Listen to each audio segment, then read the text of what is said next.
Je suis Laurent de Brovert, je suis ingénieur de recherche sur le centre INRA de Toulouse. Je dirige la plateforme Axiom, spécialisée en toxicologie analytique, et je travaille à l'INRA depuis 25 ans. Les recherches qu'on mène vont contribuer à avoir une vision la plus précise possible de l'exposition du consommateur aux contaminants toxiques, de l'environnement et de l'alimentation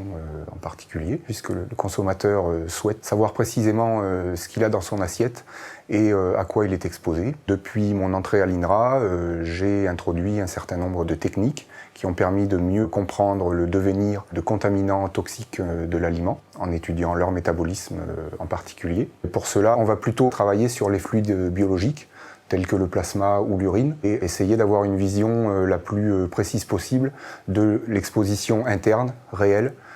du consommateur à un certain nombre de contaminants, donc soit par des approches ciblées, en allant réaliser des dosages sur un certain nombre de familles de molécules que l'on connaît, ou soit par des approches non ciblées qui vont être destinées à avoir une vision la plus globale possible de ce qu'on appelle l'exposome, c'est-à-dire l'ensemble des composés auxquels une personne peut être exposée durant toute sa vie finalement. Ces méthodes nécessitent maintenant d'agréger un certain nombre de compétences complémentaires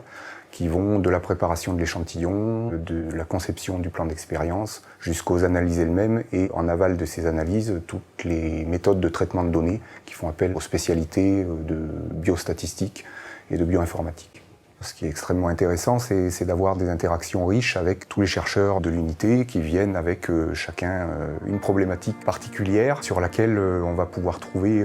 nous ici au niveau de la plateforme proprement dite, matière à développer un certain nombre d'approches nouvelles. Et ça, c'est extrêmement motivant. C'est clairement un expert dans son domaine et c'est vrai que maintenant on commence à avoir une reconnaissance nationale et surtout maintenant internationale. On a des ouvertures sur des thématiques qui sont assez diversifiées et des préoccupations qui peuvent être très différentes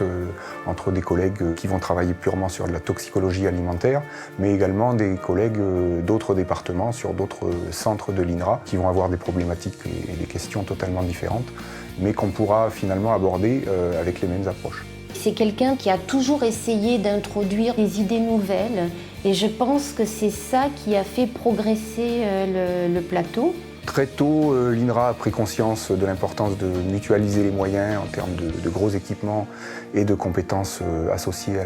leur utilisation. On a pu avoir un soutien régulier et sans faille de la part de l'Institut pour pouvoir relever les défis de demain, notamment en matière de toxicologie prédictive et de biologie intégrative.